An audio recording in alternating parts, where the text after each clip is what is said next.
Hello, everybody. You should eat, right? No, I should not. There's a list of them. Oh, Brahmin. Welcome.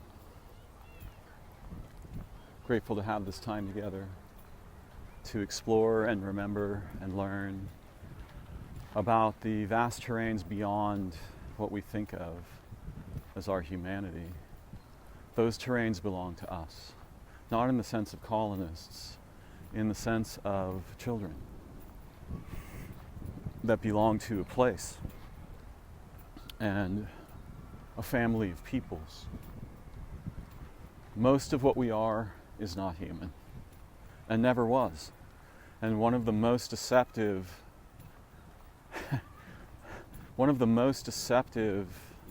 con games, delusions, illusions, and fictions that we become subject to during the processes we undergo in childhood of enlanguaging and enculturation is simply the idea that we are humans.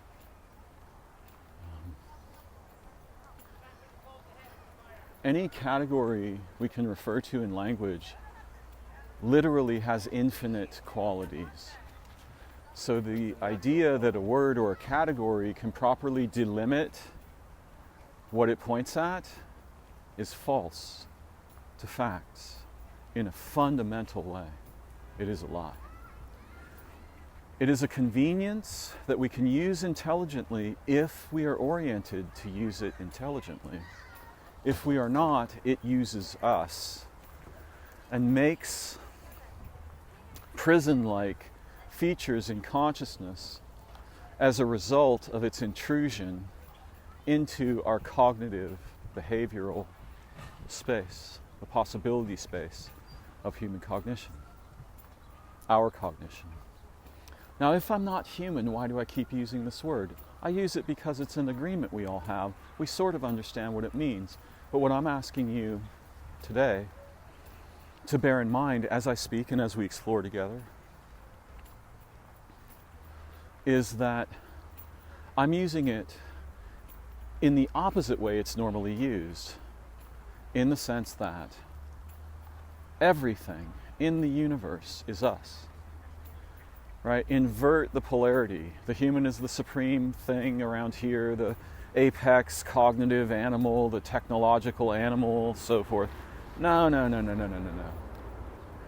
That's backwards. The human is everything that you've been told you aren't and cannot be.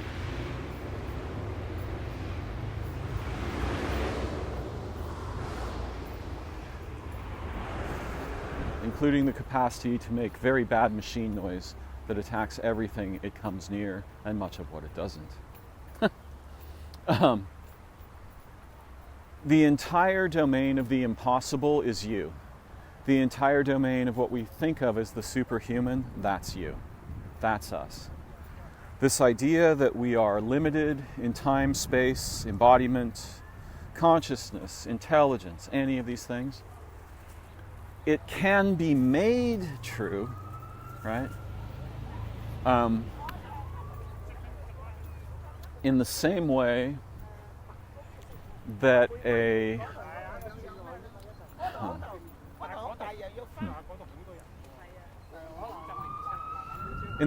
someone who enslaves humans can capture a human and put them in a situation where they're unable to use their limbs effectively, we can be placed in a similar situation by nothing more than language.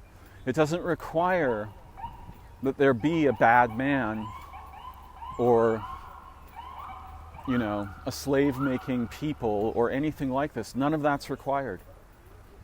In our situation, because of how we are cognitive, we can be invested with ideas, we can be impregnated with ideas that become traps in our thought, behavior, social relationships, organismal relationships, and transcendental relationships, so that we are unable to move. What you are is so much more profound than anything you've ever been, anything that's ever been hinted at to you. You are more than all the stories, all the science, all the religion. compared to you, language would shrivel up into a charred husk. Your mind was made for activities and developmental arcs and relationships that would cripple the gods. And I'm sure some of you think like, well, that's a little grandiose, Darren. Stay with me. We'll figure out whether it's grandiose or not. And if it is, we'll correct for it. Because I'm not here to sing fantasies. I'm here in an attempt to remember what it means to be the kinds of beings that we truly are and can become, and the difference between those vistas and what we're ordinarily engaged with and serving that causes us to forget.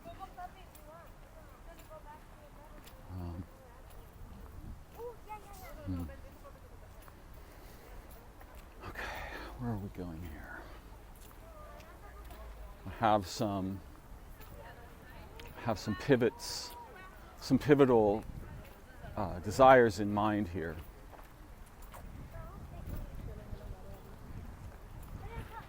And I have to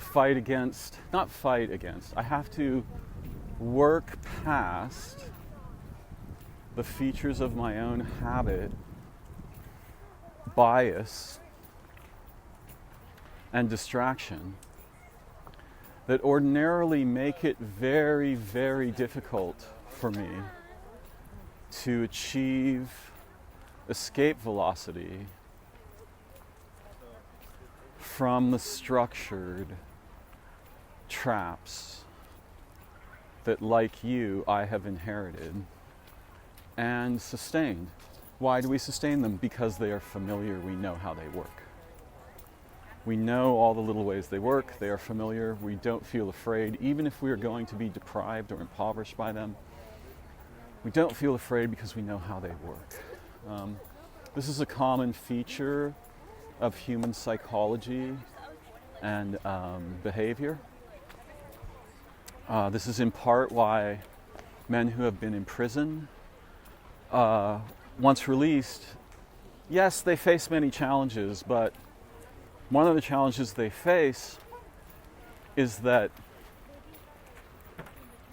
everything on the inside works in a very specific set of ways that is almost always exactly the same, is totally predictable, and this takes the burden away that you would ordinarily have to relate with or engage. The burdens of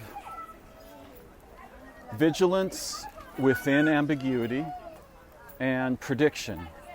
Vigilance, ambiguity, prediction, these three principles. These highly orient human thought and behavior.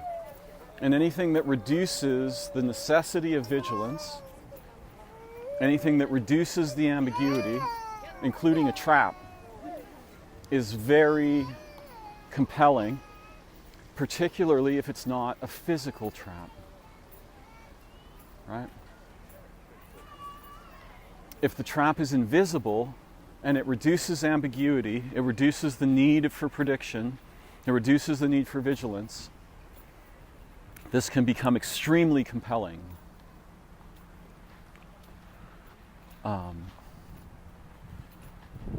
I've just come from a call with the Extinctionati. We have our meetings on Sundays, and those of you who might be interested, feel free to reach out to me. And after a complex vetting process where you'll have to submit DNA, and we need to know your blood type and your ancestral lineage and stuff, you may be lucky enough to be admitted to the conversation. No, I'm kidding. Reach out if you're interested. Leave a comment. Get in touch. Just come from a conversation with them, which is really like, might as well be like flying in a UFO or something compared to what humans normally do together.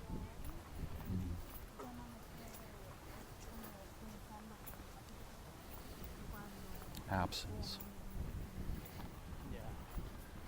So I have two kind of pivots that I want to explore today. And maybe a couple more. I'm just going to name them, which I don't usually do. I usually just wander along the path.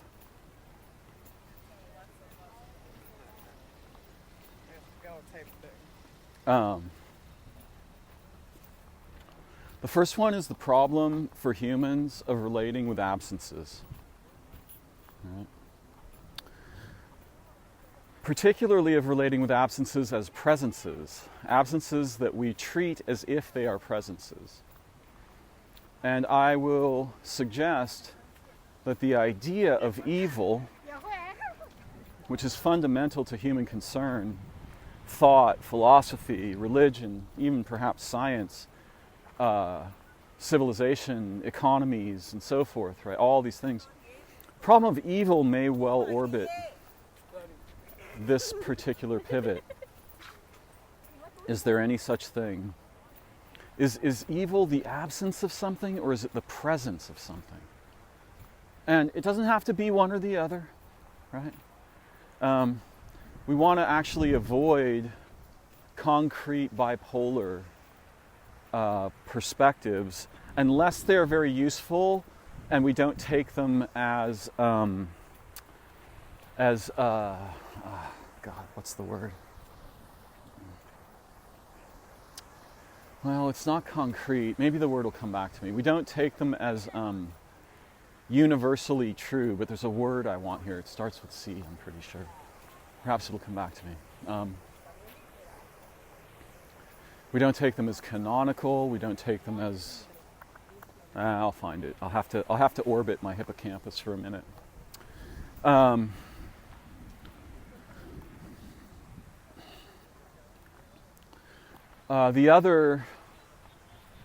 Another pivot.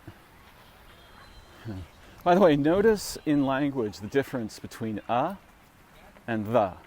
It's very, very important. These two little words, universes of different meaning. If I say, here's a solution to this problem, or here's a perspective we might find useful, that's very different from if I say, here's the solution to the problem, right?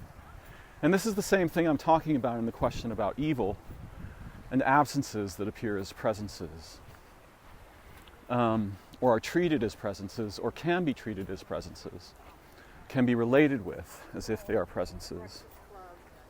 Handsome, funny.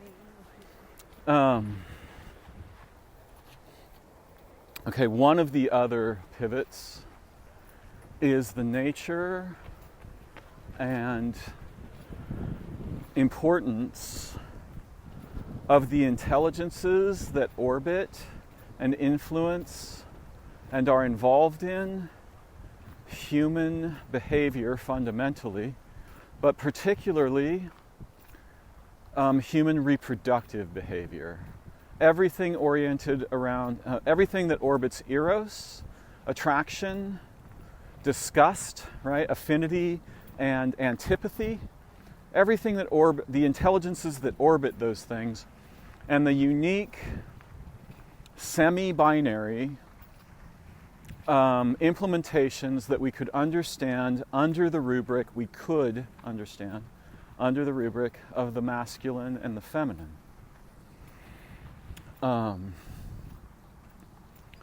And, you know, I can include the non-binary continua in there, but if I talk about this today, I'm going to talk primarily about the familiar, incompletely explicit binaries. The intelligences that orient reproductive behavior. Okay, so absences as presences. Gosh, I can't even hold these things in my mind long enough to present them. No wonder I don't usually do this. We'll go to the alphabet. They built like this railway between like the trees and things in the town, and there was this layer going around. It's totally beautiful.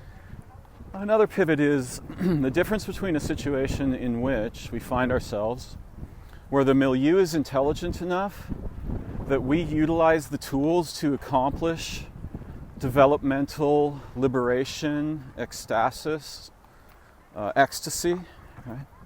anamnesis, unforgetting, right? We bend the tools to our shared and intrinsically virtuous purposes.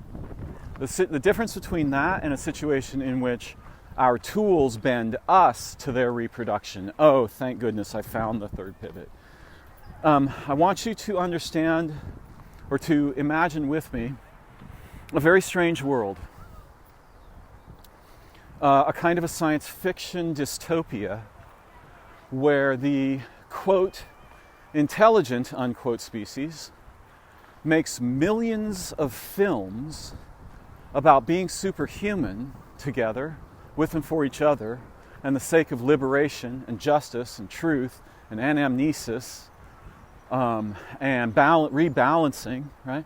Make millions of films about stuff they never do together. They do every other thing except the things in these films, and they consume the films and make them as if they're the most important thing they could possibly do, but they don't become those things. Right? So they make millions of films, for example, well, many, many films, about, I don't know, the Lord of the Rings. Right? There's a terrible threat to the entire world. Everybody's going to be enslaved. One guy has the key that the threat needs to fulfill its enslavement of the history and future of life on this world. He can't carry that key. He's terrified, he's small, he's injured, he's vulnerable. He's got to get this key to destroy, to a place where it can be destroyed, this ring, which you know, is one of the rings of power. And the Nazgul are hunting him. And the ring is compelling because it gives him liberation from what? From what? From observation. It liberates him from the observation of others. That's its power. And every time he uses that power, it becomes more gravitic. It's an absence. What's it the absence of? It's the absence of the observation of others, which is a kind of liberation, but also a trap. Right? And that absence becomes more compelling every time he tastes it. Just like the absence of concern and fear and perhaps shame that arises when we take certain intoxicants or engage in certain behaviors. Bungee jumping would be one example. Skydiving. Not claiming these behaviors are bad. Not making value judgments. I'm just noticing that we humans engage in behaviors to forget the prisoneering, the cages that prisoneer our experience in our ordinary day-to-day lives for many of us. Now, sometimes we are much more intelligent and we come together under an aegis, under a heraldic image or standard. We come together under a mutually agreed purpose to anamnese, to unforget, to liberate each other, to remember virtue, to enact virtue together, to enact freedom and creativity and justice in the sense not of vengeance, but of beauty. Right? We do this together. And this can be a convocation. For some of us, strangely, kind of somewhat absurdly, but not entirely absurdly, we call this church, right? We go to church. It's a very strange word. C-H-U-R-C-H.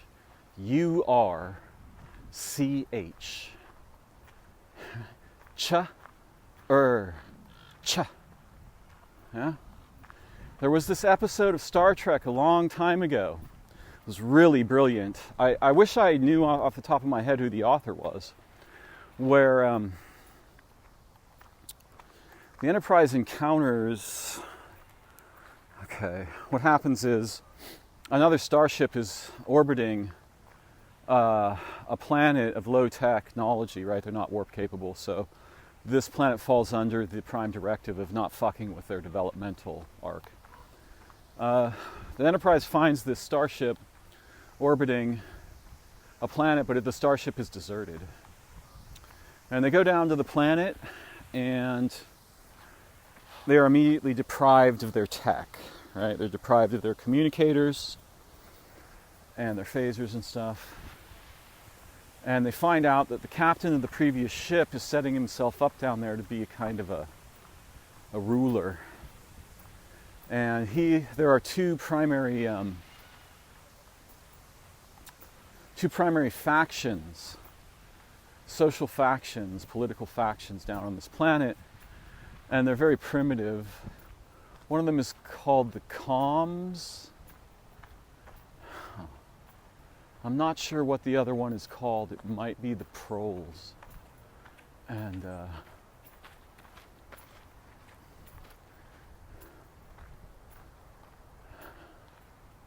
they discover that these peoples have these books. And, we only see one of the books, but late in the episode, when the crew of the Enterprise is trying to understand what the hell has gone on here, and why this starship captain has violated the prime directive and how they can set things right.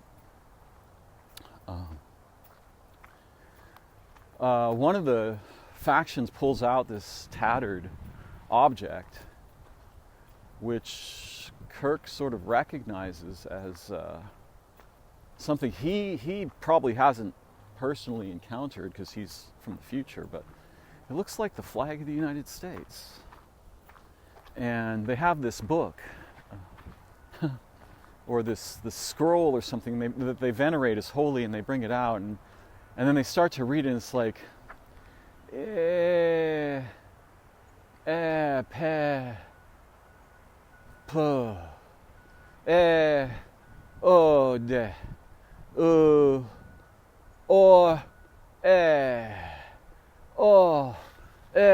fe, Nile. And Kirk's like racking his brain. He's like, God, that sounds kind of familiar. And then he realizes, no, they're not reading it right. They've never seen English. It says, we, the people, in order to form a more perfect union. Not a perfect union, a more perfect union. A union that can improve on itself over time. That was the goal. That was the goal. But the reason I point this story out is when you hear a word like ch, ch, you should recognize there's a history there. Those sounds are metaphysically powerful. This is not an accidental combination of letters, which is what we are basically told that spelling is in school. It's not. It never was. The letters have meanings. The sounds, they have meanings. And you can learn these meanings. We can remember these meanings together. Dr. Hillman, who I often speak of lately, he is aware of this. And although he sneers at certain languages, which is, kind of unfortunate, because it's kind of unnecessary, it's also useful that he's very focused in one direction because it produces a sharp, incisive perspective. But he knows about these matters. He knows the sounds are not arbitrary. The sounds in our words, they're not arbitrary. In fact, they're magical. And in fact, even more strange, and others have remarked on this problem. What we call spelling is actually the composition of invocations, evocations, bindings, exorcisms, and other magical acts.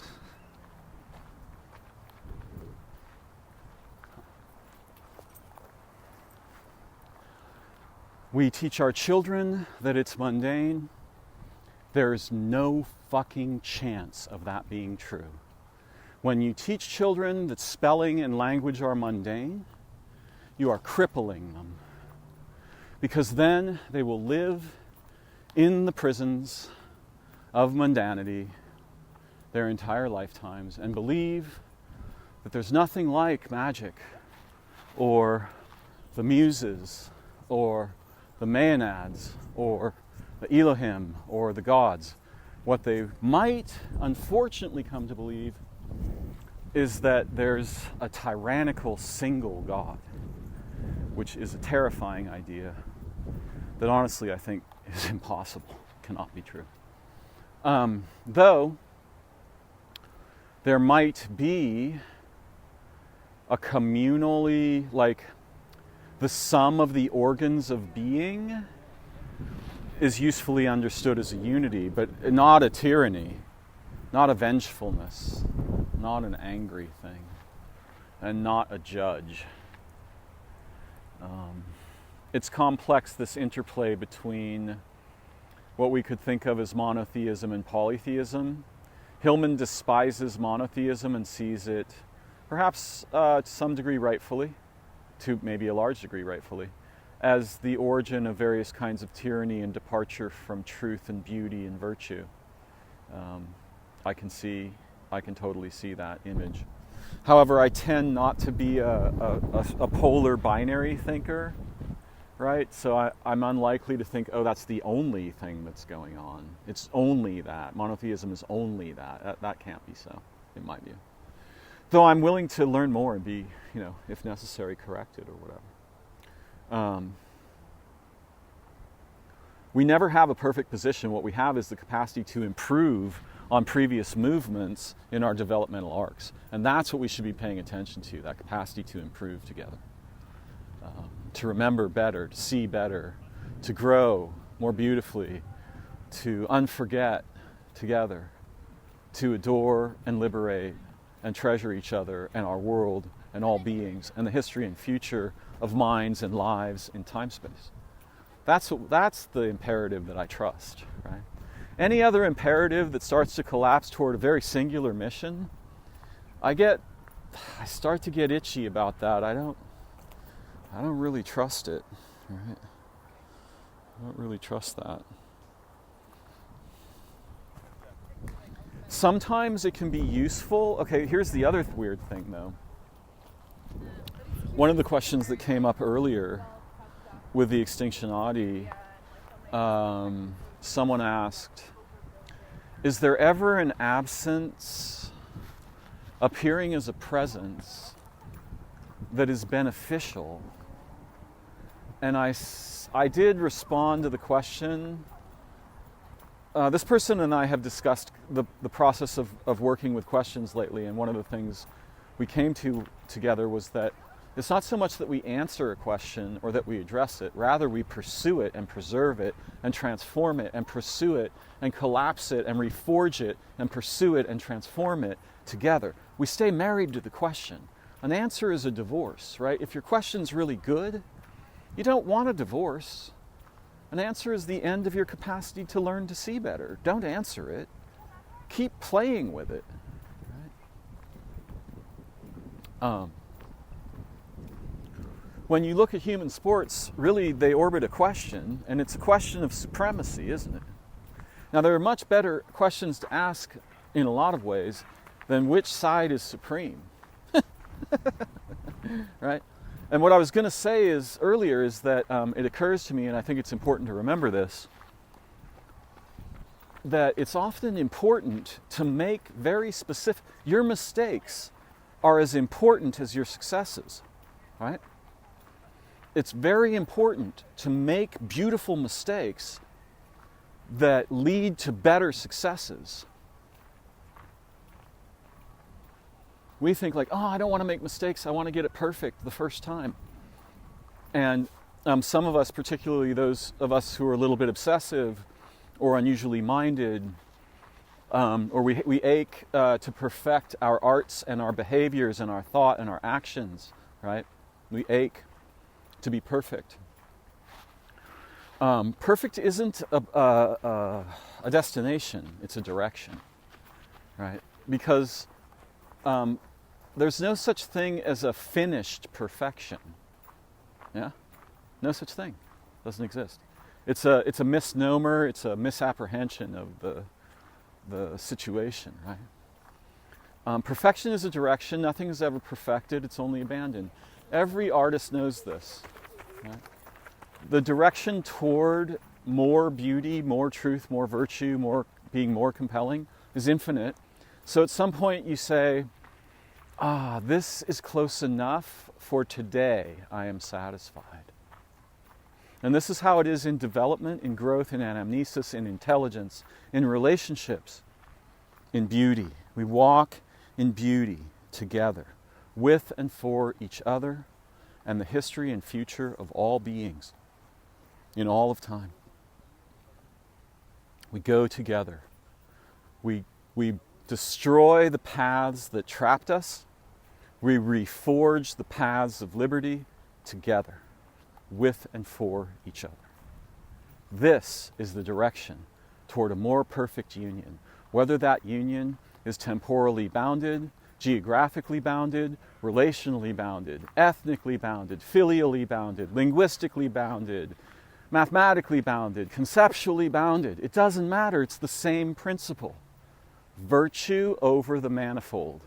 Collapse the previously useful but incomplete path, forge a new and better path, elaborate that path, traverse it together, collapse it, start the process over. This is what actual intelligence does. This is what leads to insight over dogma, right? This guy, Dan McClellan, who likes to attack Dr. Hillman, and it's a natural antipathy between those two. I know that Hillman knows this. Hillman knows that his game naturally attracts these sort of, I don't even know what to, I'm not going to be mean. This game naturally attracts, Hillman's game naturally attracts the enmity of servants of the canonical narratives. Hillman learned this when he tried to publish his PhD thesis, or his dissertation, I guess it's called. Right? By the way, that word must be really interesting, because what the hell does that word even mean?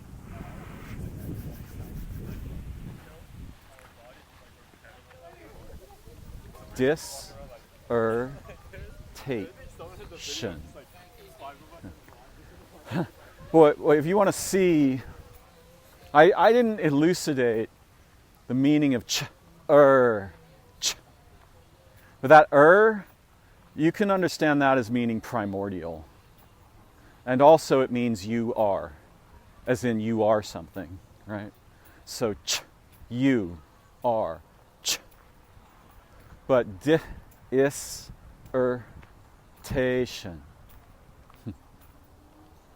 This Asian suffix, primordially magical. Primordial. You can imagine, I'll give you some clues without fully elucidating it, right? You can imagine the at symbol, right? A-T-I-O-N. The at symbol, and then an I becoming illumined. Okay? At, I, light entering the eye, illumining it from within with intelligence and anamnesis, insight, awareness, compassion, virtue, beauty, justice as in rebalancing, so forth, the virtues, right? Charity, moderation, all these things. Yeah. Shun, right? Aation, you see that? Moderation, communication, relation, ation. So at, I, on. But then you can also see the first, A is the first, T is the tree, which is a radio. It's not just a radio that transmits, it's a transceiver. It transmits and receives and transforms signals toward anamnesis and intelligence and communal unity. So the first tree, a self or an individual is the I, right? So A-T-I, in a self which seems to be separate, but is actually a representative of the entire community of all beings. I. And then O. O is like OH, right? Like, oh, God, oh, right? The orgasm, a recognition, transcendence in the circle of the communal body. The polis, as Hillman might call it, the chorus, oh, the exclamation of insight, oh, all this time it was, oh, what? It was like this, yes, oh. And then N is a resolution, but it's a resolution into new children. It breeds child processes that are imbued with the inspiration and the urgency of the awakening, the orgasm, the awe, the wonder, the insight. Aation.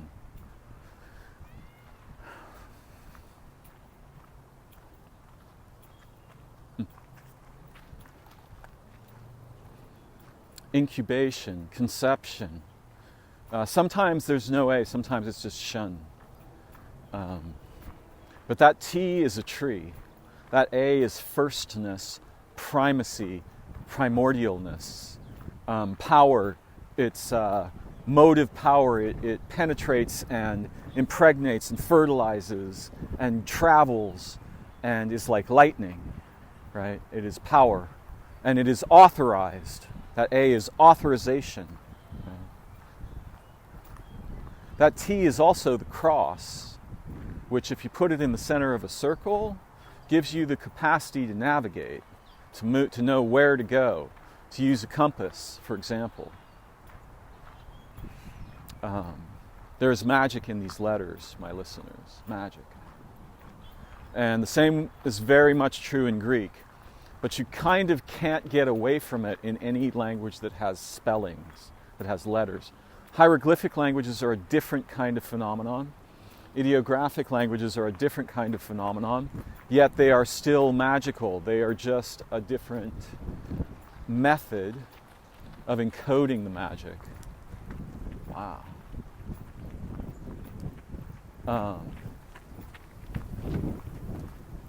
I love to see people's t-shirts because they're like human billboards, right? They're projecting something out into the world. The other day, someone pointed to mine and said, like, I don't like these. I'm like, what is it you don't like? She said, oh, these shirts, they're like sports. They're sports shirts. They're shirts about sports teams. Because my shirt has like a blue band and then a figure in the middle and then a red band on the other side, which, by the way, is totally amazing if you think about the meanings of red and blue and the figure in the middle, who's white in this case. And I said, this isn't a sports team shirt. And she said, what is it? And she looked at it and she said, oh, it's Tai Chi. Because she knows I study Tai Chi. And I said, no, it's not Tai Chi. She said, what is it? What is it? I said, it's Ultraman. Ultraman. My son gave me this shirt. It's an Ultraman shirt. It's funny. All right, so where are we here? In a situation where you're in an intelligent culture that knows what not to do and can triangulate on the good, the true, the beautiful, the virtuous, the holy, the divine, language and technology aren't intrinsically bad. But in a culture where those things are not the orienting intelligences in the people, in a situation where those virtues have become absent, right? They are absences, absence of virtue. Then what happens is that the tools use the people to reproduce. Look at cars, right? Humans aren't making cars. Cars are making humans make cars. You're not making language. Language is making you make language, right? Now, there are exceptions. There are people who bend the language to their purposes. They bend the tools to their purposes, especially when their purposes are beautiful and involve liberation, anamnesis, unforgetting, the resurrection of virtue, the resurrection of the educated polis with and for each other, the true forms of justice that are not merely vengeance and that do not frame crime as a banking game, which is insane. You can't pay for a crime. That's the dumbest idea in the history of ideas. What you do, justice, shouldn't look like eviscerate the criminal, right? Punish the criminal, make them pay. That's the dumbest idea ever. Justice looks like you presume that the criminal has concentrated a poison in your society, and you trace the poison through the criminal. You trace the poison back to its roots. The criminal gives you the gift of being able to trace the poison back to its roots and see its origins. Then you resolve those origins relationally, intellectually, politically, ideologically in your people, so that that poison becomes its own antidote. That's what justice looks like. And then the criminal is liberated.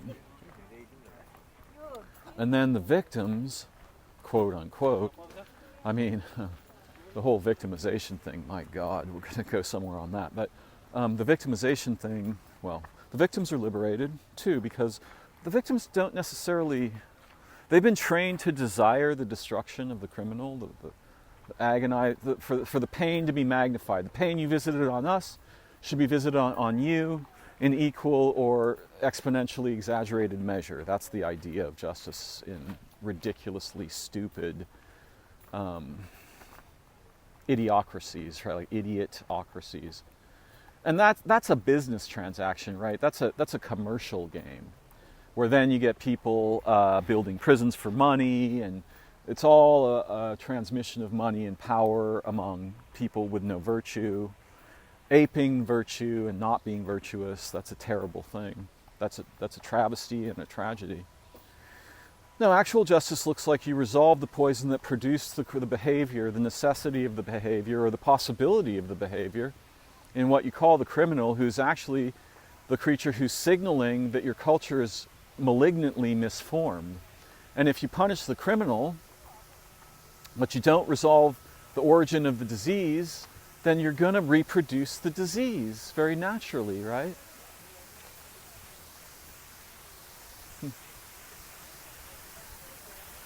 So, you know,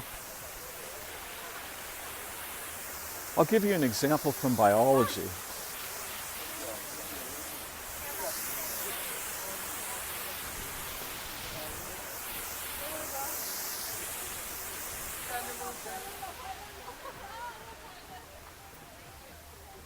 I don't know if cancer was common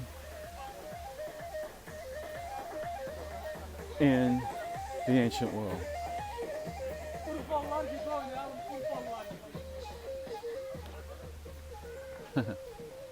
I don't know if cancer was common in the ancient world, but in the modern world, it's very common. And there's a lot of different reasons for that. One of them is that we tend to live longer.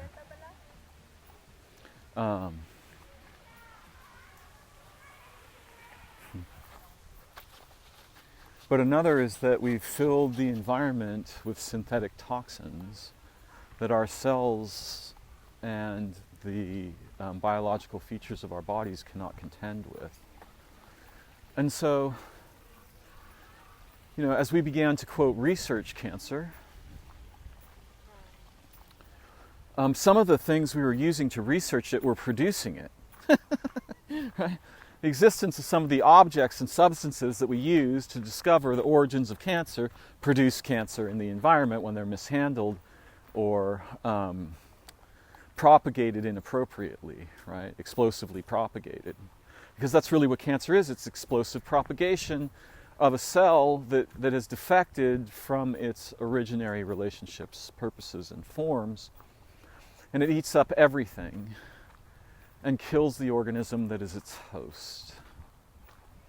Now, that's a very complex and amazing topic that we could fruitfully explore together, but that's not my goal today. What I want to say is that cancer alerted us to the fact that we were misbehaving in the molecular environment in which our own biology originates and from which our own biology receives its formative instructions. And so what we found out was that most of the cancers, many of the cancers, if not most of them, if not all of them, are primarily the result of our own misbehavior in the relational environment of the biologies of Earth, particularly as it pertains to our technologies, our techne. Yeah. And so did that cause us to stop using cancer-causing chemicals? Sometimes, but mostly not. Because you can make money from cancer. Cancer equals more hospitals, more doctors, more medical payments, more banking arrangements, more transfers of gold and platinum, diamonds and human lives and all kinds of terrifying shit. So the humans, being completely disoriented in nature and the manifold of our potential for virtues, which come naturally to us, by the way, under slightly better circumstances, we are naturally virtuous beings, unlike what we've been told. If our interior ache, if the absences inside us are filled with beauty and relation, we don't act greedily, we don't act violently, we don't act selfishly, we don't act stupidly. We were meant for a better way of being all that we can become, and we're being deprived of it by a milieu that is subtracting our humanity from us piecemeal at an ever-accelerating pace and selling us back pictures of what we might have become had there actually been an intelligent communal society for us to participate in meaningfully.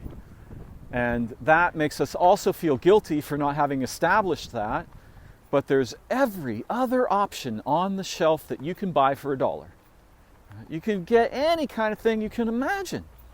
Any kind of defection from virtue, or meaningful roles, or meaningful missions, adventures, creations. You can get anything you want all day long for 50 cents on the dollar. So the humans are in a trap. They're actually in a trap-making factory. And it's not your fault, and it's not my fault. But the way out isn't to fight the existing system. The way out is to establish what we have to do is give each other ways of being human and games to play, adventures to have together, missions to go on together that are so much fun and so amazing and beautiful that nobody wants to be left out, and we just start playing different games together. Even if that's on a very small scale, everybody wants to play a game that's better than the prisons that we're being sold and consigning our children and the dreams of our ancestors to. Everybody wants that. Everybody. So that's part of the terrain ahead. All right, so because I'm somewhat deep into this episode, I want to come back to some of the principles, the pivots.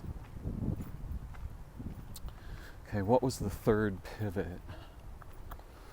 I can't remember. It'll come to me though. Because the third one I was really excited about. I think that's the one I launched on initially. We'll see. So this absences as presences. The entirety of desire and the structure of the psyche, the human psyche, what we call the psyche. And, what do I mean by this word psyche? It would be really useful to know more about what the Greeks meant. I suspect they thought of her as a goddess. but I don't know what her purview was off the top of my head. And that's, that's on me, my bad. But the psyche is a labyrinthine and often self-constricting. It can be thought of as a being inside us,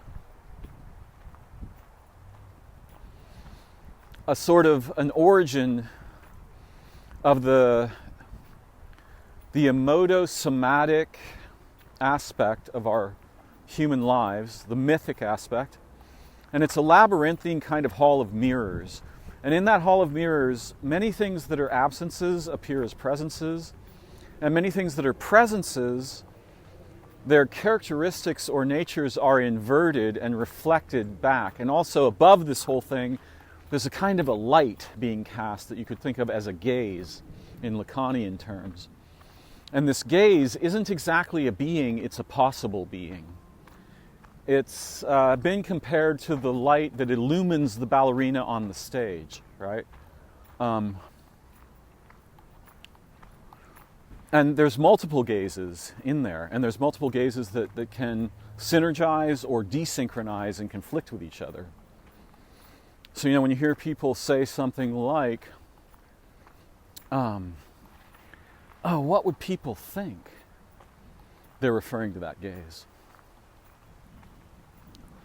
I was recently in a conversation in which a couple were having serious problems. And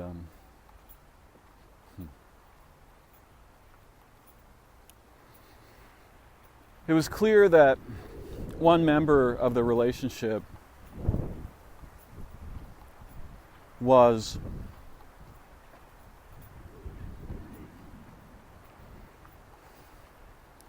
not really relating with their partner. What they were relating with was the history of what they saw as victimizing behavior of other people. And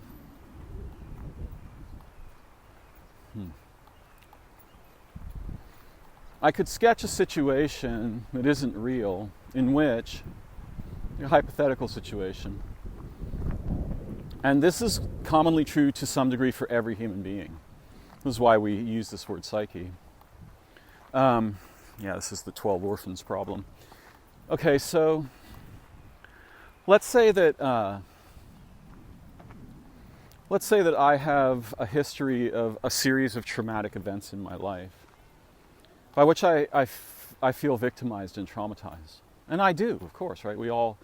We can all find a line of our personal history along which there's a series of traumas or losses or abuses, what we might think of as abuses occurred at the, things were done to us against our will and so forth.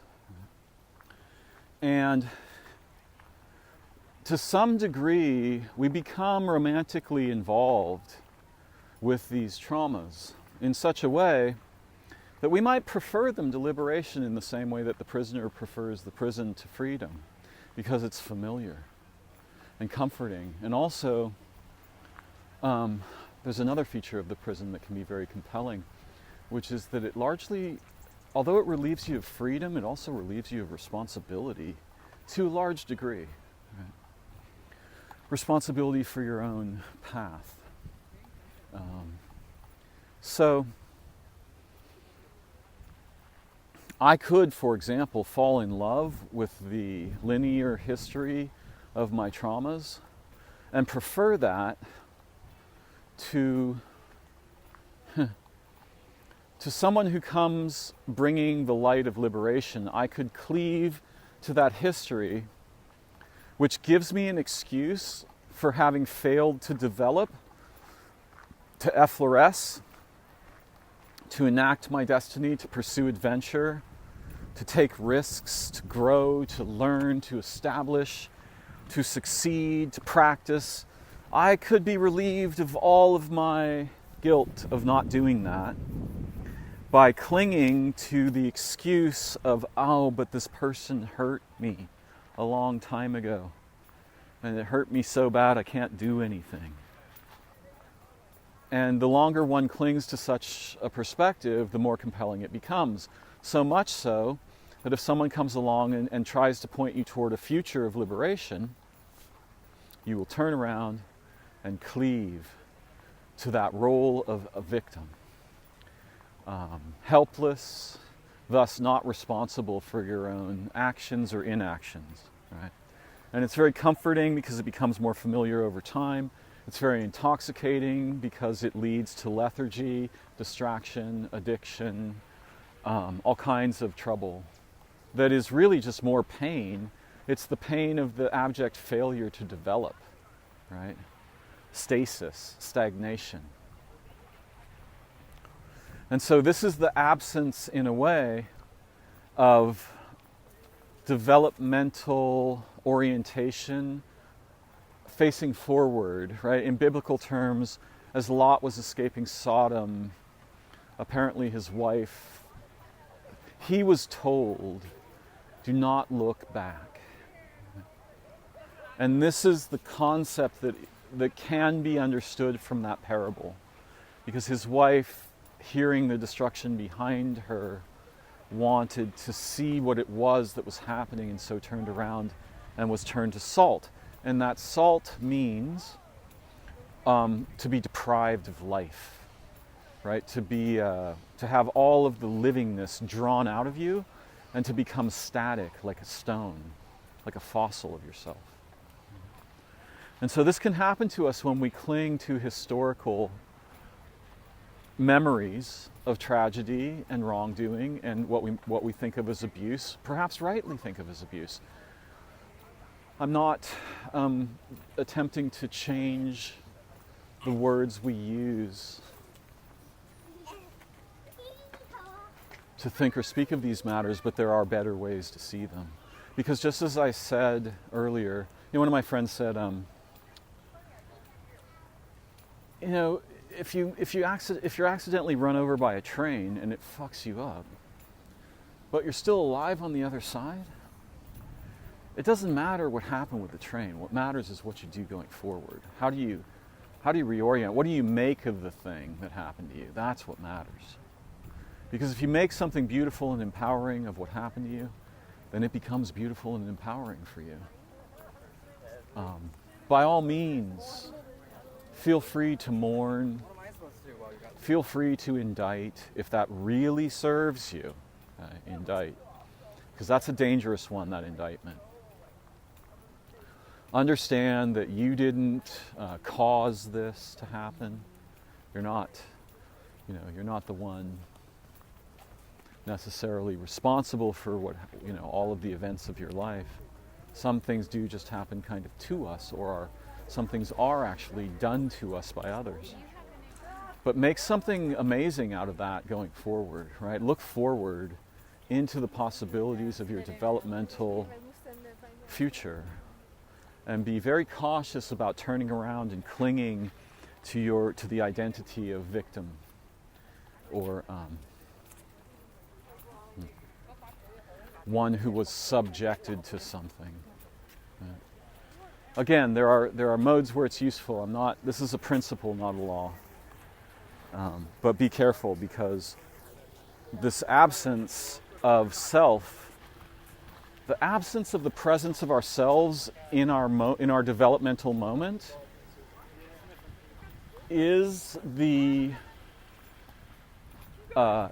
looks extremely similar to the identity of the victim.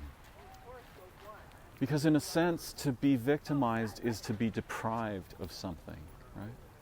To be deprived of our health, well-being, work, history, life, family, to be deprived of our unforgetting, our play, our creativity, our freedom. Yeah.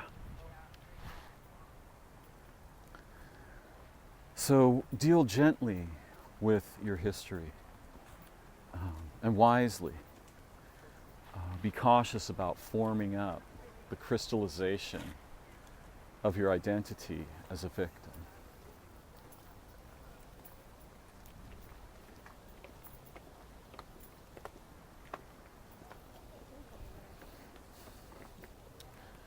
as we grow and learn, most of us eventually discover that a lot of our pain, a lot of our suffering, is not really caused by external things, but rather how we respond, if we respond, or how we react, if we react to them. Yeah? The choices that we make in the aftermath of what we think of as misfortune, that's the place where we have some freedom to heal and to grow in the aftermath of our misfortunes. And so we should take those misfortunes to the degree we are able, and to a degree that is not merely reasonable, but creatively just, creatively good. We should take those misfortunes So if you want to do a quick walkthrough of the botanical garden.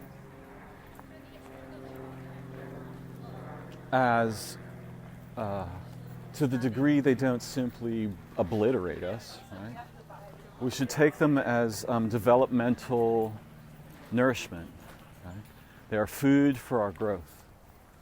And I know that misfortunes can be absolutely catastrophic. I have experienced myself devastating, unexpected misfortune, physically, emotionally, financially, situationally. Devastating misfortunes. Inexplicably devastating misfortunes.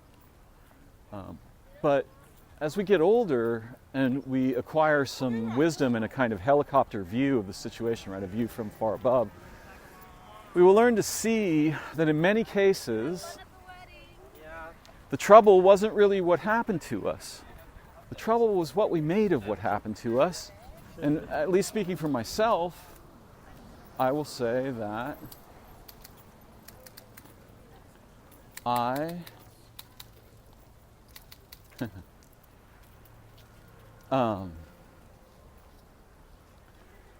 caused most of the suffering in my life. Also, though, in my own defense, there were situations that were catastrophically bad that I experienced where I dealt with them fairly well. I did okay. I didn't make them worse by my response or reaction to them, and in some cases made them better. And now that I'm, very old, now that I'm an old man, I've gotten better at not, like, being less reactive. Hey.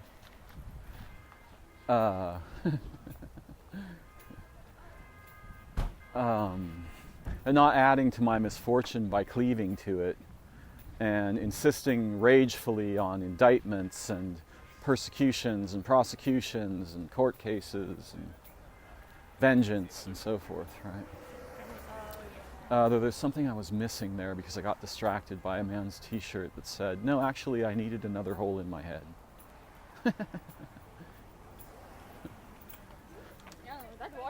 Right, that absence, right? In the center of our eye, there's a kind of an absence that we call the pupil, and that absence is the possibility of seeing. So yeah, not all absences are bad, but when we think about the concept of evil, right? I'm going to switch gears here from being careful about how we think about our history of suffering, being careful about that. That's a really important thing to remember and to carry with you into your developmental blossoming. But when we think about evil, there's kind of this question, right? Has a being, are there like demons, and is there like a bad man, a bad thing that captures the humans and consumes them and tortures them and eats them? And because this is what the Christian mythos would have us believe, and this is what the Islamic mythos would have us believe, that there's an infinitely bad being, right? Well, there's definitely a dumb being up ahead of me, a person acting ignorantly, just leaning on their horn as if somehow that's going to change the fact that the traffic is all locked up, which there's no chance of them affecting that by leaning on their horn. All they will do is magnify the pain and suffering of the people all around them. And this is the reactivity, right? That person feels victimized, right? And they're clinging to their identity as a victim. And they think that by leaning on their horn, there's going to be some justice. But what they're actually doing is just magnifying everybody's suffering, including their own. There's nothing helpful about leaning on their horn. Nothing. It's just further misbehavior. Now, it is kind of troubling that the traffic's all locked up. Especially if you're in a car. Because I'm walking much faster than these people who are driving are moving. But leaning on your horn has, the only effect that has is to immiserate everyone around you. And you can see that our cultures teach us to respond this way. They teach us to react, to become reactive, and to see ourselves as victims. And then to react angrily, critically, judgmentally, ignorantly. So there's no percentage in that direction. And those of us who are wise eventually learn this, often after many unnecessary bouts of suffering. But is there an evil being? Well, the answer is complex, because what you make of existence depends on how and why you're approaching it. The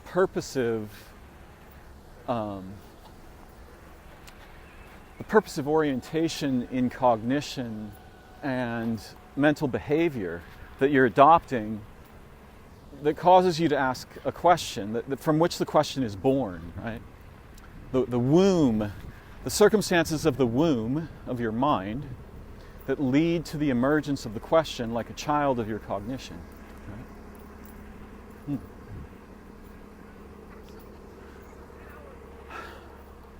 So it turns out that the purposive orientation of your mind produces in your findings it reproduces its structure in your findings. So that if you go looking for an evil being at the core of all suffering and problems, you are certain to find one.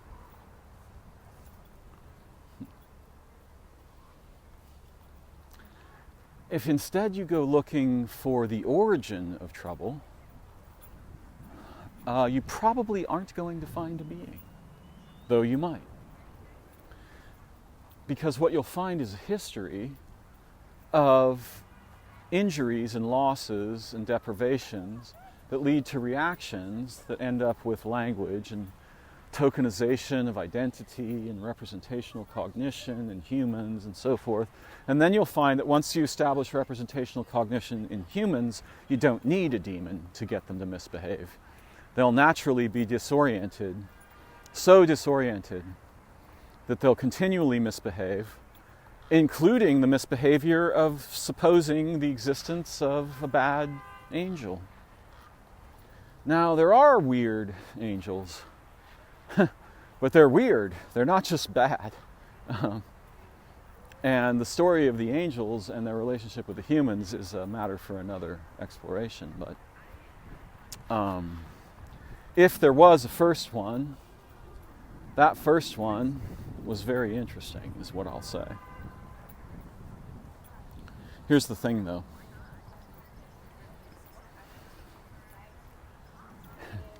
The humans like to talk about, in physics, this idea of the speed of light.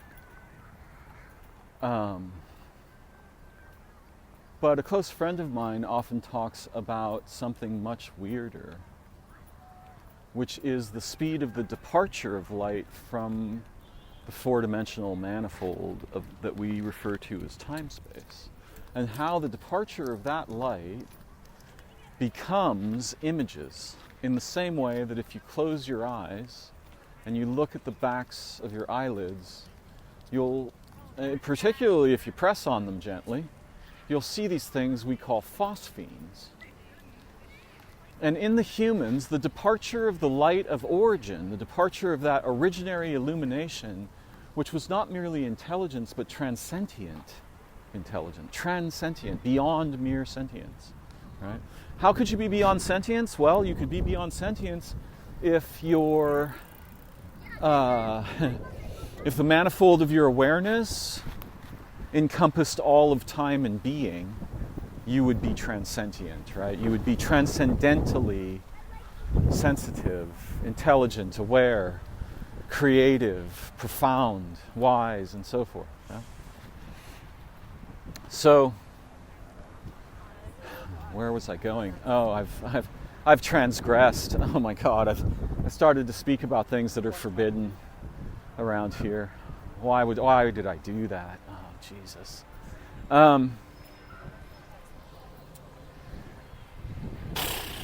Okay. So the departure of that light, that transcendent, originating, companioning intelligence system, right? It's a civilization. It's not a single being or some small group of beings. It's the sum of all beings, the polis of all beings, outside of time. The chorus, the core, us, right? The ch, ch, right? The real one. The thing that word is a representation of, that humans have been too timid to imagine for thousands of years after its disappearance, and have been inventing every kind of ridiculous, sickening representation of, and transmitting that around and contagiously recolonizing each other with these tokenized representations and bullshit, and death masquerading as salvation and shit. What you'll find is that the history of evil in the humans, there's no principle in nature that demands the existence of evil. This Moloch thing that you hear about among the Game B people and the meaning crisis people and so forth, I would suggest that it's useful to think of Moloch not as a being, but as a network of absences that easily misunderstood take on the appearance of a being with an intent to consume and torment and destroy. But the problem is it's a bridge too far. You don't need a bad being to have all that. All you need, the Occam's razor version of this situation, all you need is the absence of the memory of our origin. That's all you need. And the people will misbehave out of terror, isolation, deprivation, fear of death, fear of poverty, fear of disease, fear of suffering. The people will naturally misbehave. Once you break them into little groups, once they understand themselves as individuals, they will naturally misbehave because that which binds them together is missing. And the absence of that communal spirit, intent, memory, orientation, motivation, purpose, adventure, the absence of that will become Moloch. Absences appear as presences. Some of you have had the experience of falling more and more in love with someone the more unavailable they become. Many of my friends have come to me with suffering around this issue. But I adored him, but we had amazing sex. Why did he just not even care about me? She was the most beautiful thing I've ever seen. We loved each other. Why did she go away? She kept going away. She ran away from me. Why? Why didn't the love not continue? And the further she ran away from me, the more I adored her. Right? I've had people say to me that they love me when they don't know me at all. I have felt love for people I know nothing about. Their absence is adorable. Right? The humans are compelled by absence because it's a magnet for all of the fantastical and mythical aspects of of our psychic understructure, and you can just invent a vision of someone in your romantic psyche and fall madly, hopelessly in love with that vision. It's very different from actually loving a human being or even yourself. You can have the same kind of fantasy, megalomaniacal adoration of the absence of yourself, right? This is what tyrants do. I can think of a guy whose name starts with T. I can think of a guy whose name starts with H. I can think of a girl whose name starts with, pick a letter. Right? We can fall, oh God, who is the Greek man who falls in love with his reflection in the water and then... See, by asking you this question, it's better than if I tell you the name, right? Sometimes not saying the thing and just hinting at it, it causes your mind to form the thing. And that's better than if I tell you. Who is the man who looks in the water? I know his name. It begins with N. And there's a flower named after him. And there's also a psycho-emotional disorder named after him. Who is the man who looks in the water and falls in love with his own reflection and is adored by a goddess and then has other misadventures? What are those misadventures? You tell me. Tell me what they are. Put them in the comments. Right? Once we are broken apart from each other and there's no integrity to the polis, to the communal body of us, we are going to have a lot of problems. And anything that authentically restores that communality is going to be an antidote and a medicine to those problems, even if it's on a very small scale of 3 to 5 people who just decide one day, you know what, we're going to play this human game together for each other and the history and future of intelligence, liberation, virtue, beauty, truth, justice, hope, wonder, awe, anamnesis, recognition, memory, mnemosiny, Hypatia, Medea, Hecate, Joan of the Arch. May your ways and dreams be beautiful and healing and profound. We will learn to play again together and to remember and to understand and to see.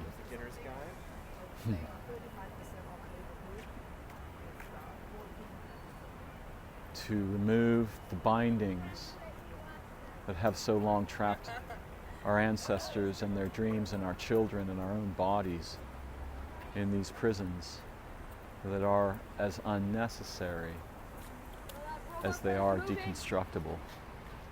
Thank you for joining me. I look forward to learning again together very soon. Bye-bye for now.